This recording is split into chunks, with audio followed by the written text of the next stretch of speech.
Hi, and welcome here on pierosini.com, the wine show. And I'm, let me say, quite excited today because I'm here guest at the Tenuta Monteti, which is in Capalbio. You actually know Capalbio. I visited 2 times now, Montevero, which is based here around the village. And my guest today is Paolo Baratta. Paolo, nice to have you on my show. Well, welcome. You're fine? Yes, right. Well, actually, your life is, let's say, it's, you've been working, actually, you come from the economy, you've been a banker, a minister, actually now the president of the Biennial of Venice. Yes, that's it. And now you're running a winery. Well, I mean, after all these things dedicated to the public and the public interest, it was time for me to make something private. Okay. And since I've always tried to make excellent things, I too wanted to make my best thing of my life. Wine was a passion since I was young. I mean, because not wine as such, but I've been in my childhood. I spent my childhood among vines and vineyards in Lombardy, and it was very familiar for me.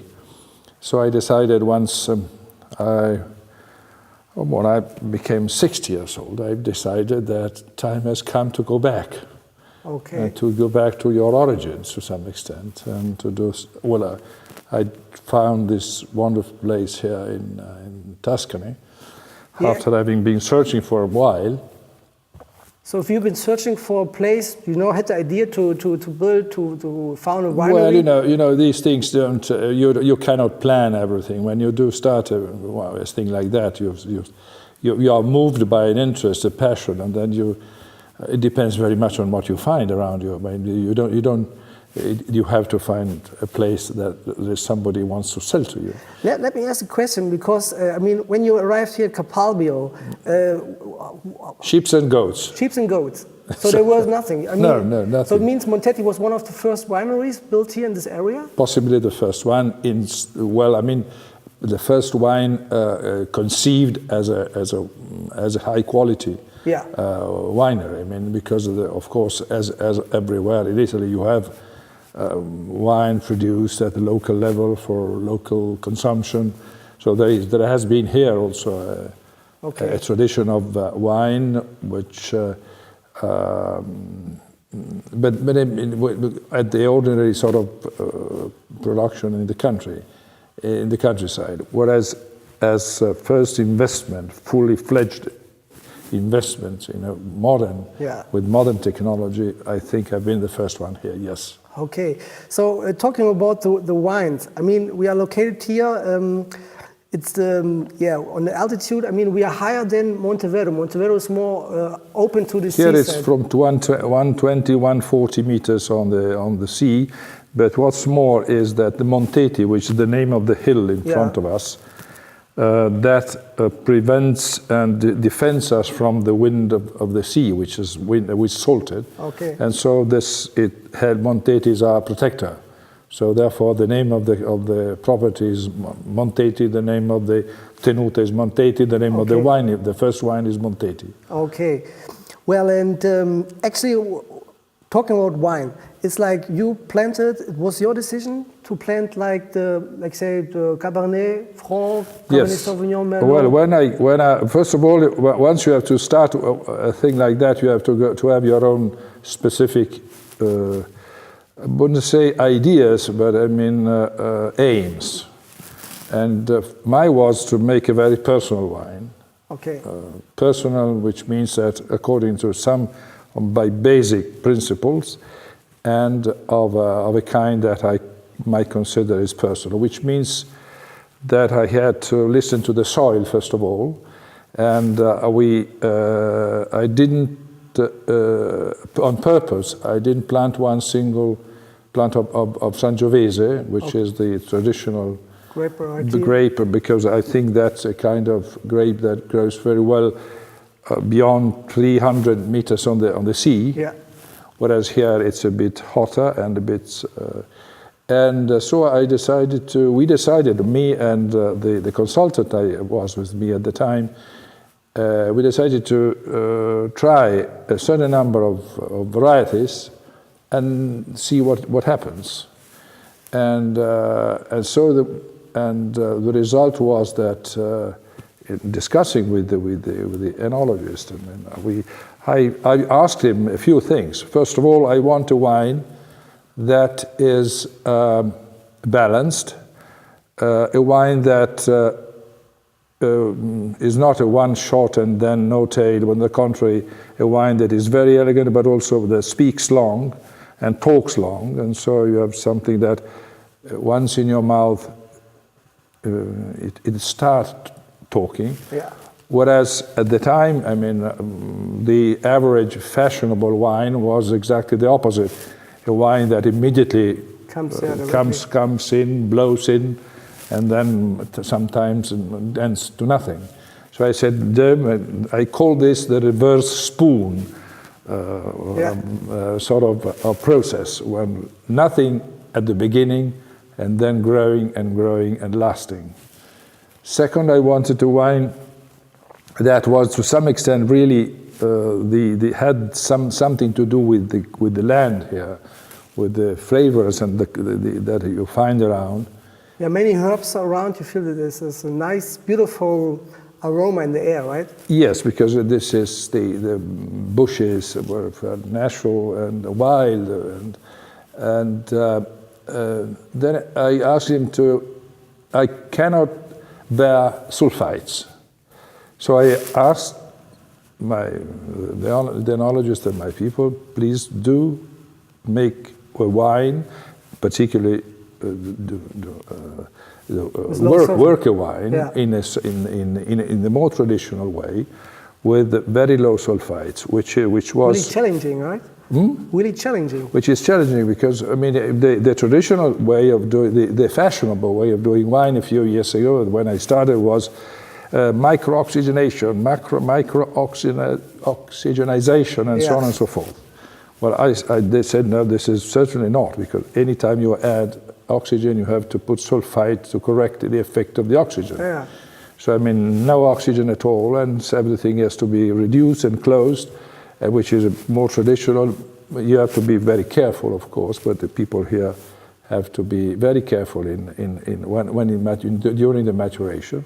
But in the end, you have that we use 60% sulfite less than the ordinary, and you have a great result of that, which is that you can drink one single bottle and enjoy it, enjoy the alcohol, but not being hurt by the sulfite. Well, I'm really curious to taste the wines. Actually, we're going to taste two wines today. Yes. It's the first one is Caburnio. Yes, which is Caburnio. It's the wine that we produce in the greatest quantity here. It should be called in the second wine, but as a matter of fact, it's not second to any because my wines are two different wines. Okay. So the Caburnio is the name of the name. It was found. I found it reading a Latin book on agriculture. So that's a long story about the name. But I like the name and I like the U in the name of a wine. I don't know why, but I think that Caburnio makes very much. Yeah, really strong name, right? It's a name that sounds a bit Latin, a bit Roman, a bit Tuscan. So I like it very much. Really rural too. But, so Caburnio is Caburnio, and Monteti is the name of the property. Okay, so we are going to taste the wines now. So here it is. It's the vintage 08, well, here in the camera, 08 Caburnio. And which varieties are in Caburnio actually? I heard that you use. Well, it's Cabernet Sauvignon, Merlot, and a relatively high percentage of Alicante bouschet. Which is a crossing of Petit bouschet and Grenache, right? Exactly. Okay. So they are all of French origin, although the name Alicante sounds Spanish, but the Alicante bouschet has nothing to do with Spain. But it's a variety which is, let's say, adapted to a hot climate, actually. It's a variety that it comes from varieties that used to be, utilized mainly for giving color to the wine. It comes from. So the thick skin, huh? Comes from since it's black inside, it's red inside. Okay. It's quite unusual, right? Yes, there are varieties who are red inside that were used mainly to give color. In fact, the origin of the Alicante bouschet was a Tenuta de Chair. The Tenuta de Chair was a variety used in France in the beginning of the 19th century to give color. Okay. But for us, that's not the main purpose. Not at all, because we don't need that addition.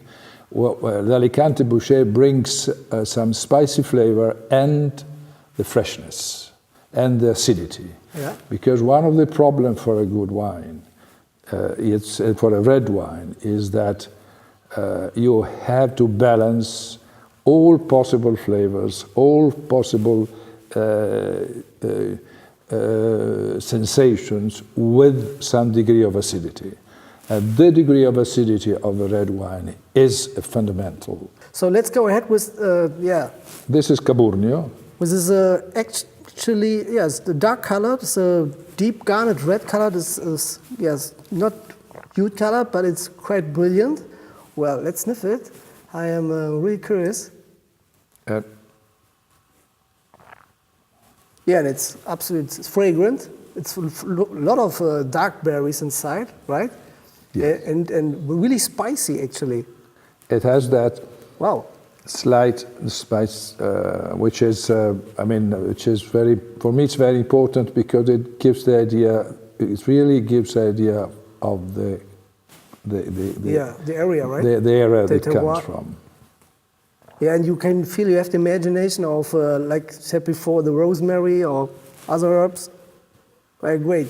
And fine chocolate and fine coffee aromas underlaid there. Good. And so, if you taste it, you will find the degree of acidity. Okay, let's taste it.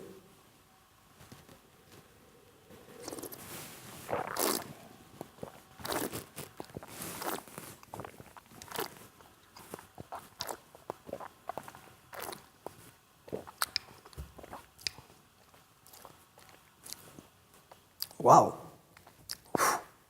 super long. It's quite refreshing wine. It's not that dark chocolate blockbuster. It's more like the really vibrant. It's full of berries and some like the sweet chocolate, dark chocolate actually, and great acidity. Yeah, I absolutely agree. Great tannins. Which are quite supple, but they have really high quality tannins, actually, and it lingers really, long. Okay, so the next wine is Monteti 2007, and what's the difference between 2007 and 8 regarding the vintage? Was 8 hotter, or let's say, which vintage do you prefer? Stupid question, right? No, with Monteti, in any case, we tend to sell it 1 year later than Caburnio, because this is, let's say, a more ambitious wine. Yeah. And which is excuse me, the cepage is different. The grape varieties used here? The grape varieties are completely different. Let's talk about the grapes first. Okay. Because once again, this is a wine that is really the result of a research done on the terroir. Yeah. We have discovered that the Petit verdot gave results of very peculiar good results here. Yeah. And so we have been using the Petit verdot for the first time in the area as the main component of our blend. The Petit verdot is a variety that is used in Bordeaux at 4-5%. Yeah, just adding spiciness or something like. Now, what it adds, it depends very much on where it comes from. Yeah.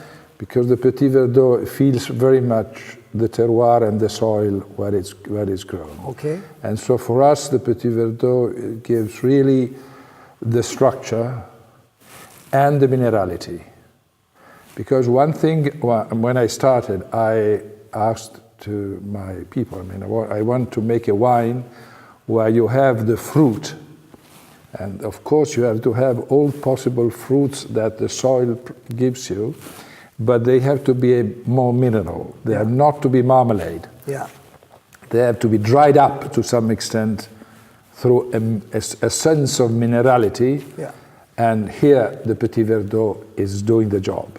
So how many percent we have Petit Verdot here? 50, 55. It's quite high. Why? Well, it's 10 times the percentage that Petit Verdot is used in Bordeaux, okay. Which means exactly what I was saying. That we are not in Bordeaux, we are making a wine that is based on the results of the varieties that we get here.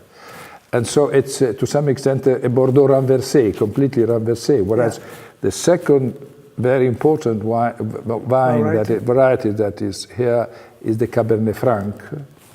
The Cabernet Francs give the softness and elegance, and here the Cabernet Franc is particularly good, and the results are particularly good because it can ripe. Whereas the Merlot here tends to be overripe, and we have to balance it, be attentive to that. The Cabernet Franc tends to be not sufficiently ripe in colder climate.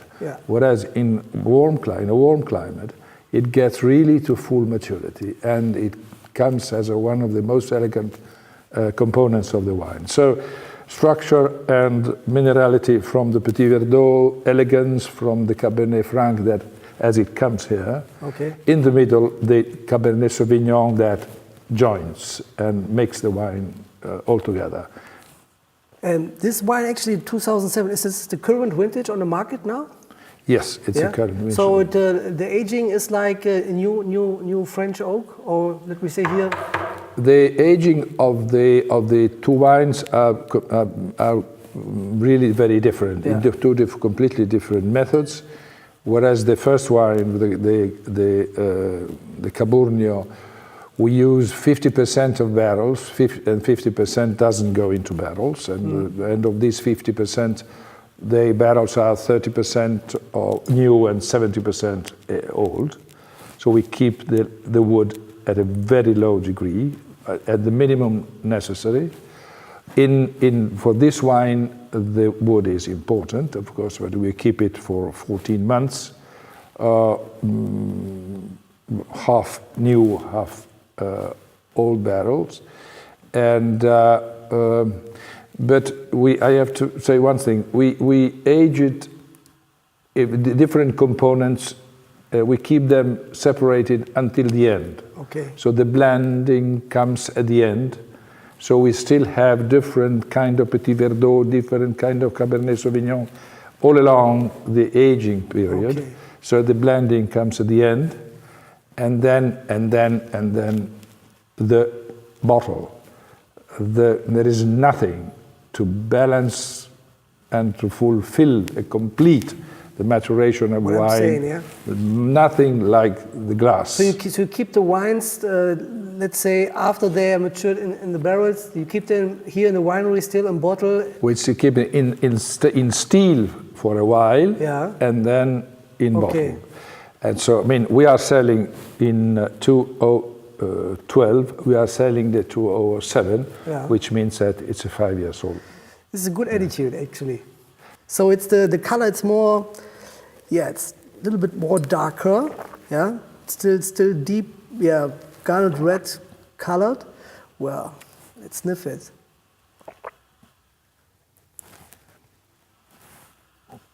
This is, I can describe the wine. It's more profound, actually. Yes. It's like really, it's profound. It's more dense to the core. You have more like, more layers of aromas, actually. It's not an immediate wine as Caburnio is. Caburnio speaks immediately. Beautiful. It's getting really. It's like changing a lot now during while this 2-3 minutes. It's getting more open, it blossoms more, right? It blossoms. At the same time, you feel that there is a structure, and you feel that there is this minerality that plays the same role of Alicante in terms of, instead of having acidity, we have some degree of acidity, but this minerality plays the same game of acidity, because it gives you some sort of freshness in the mouth, the mineral aspect of it, and the freshness in the mouth helps you drink and helps you, the pleasure of drinking.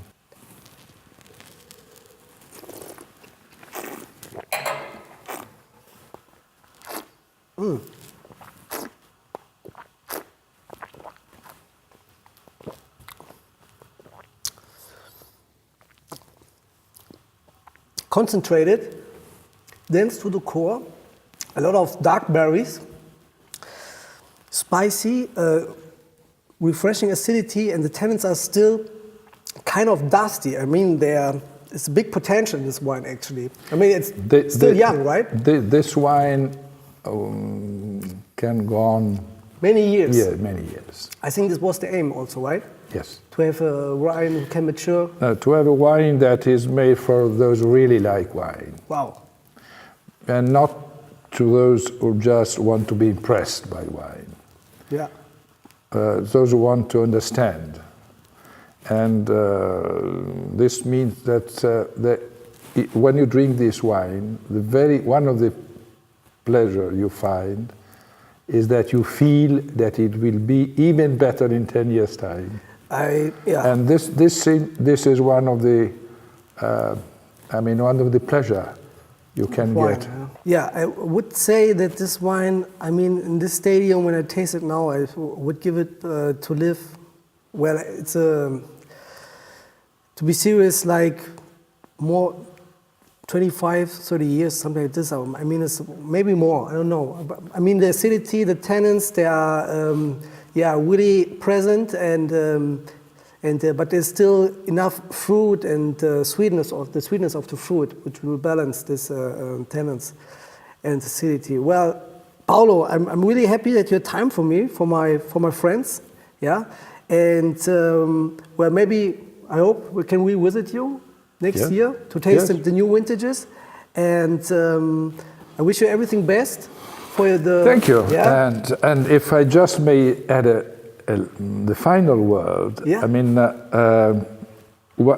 as I told you, there is nothing but the bottle to get your wine improving through time, so glass, and at the same time there is nothing but the glass to give him room and to give him a way of coming out and getting alive and getting open and open up.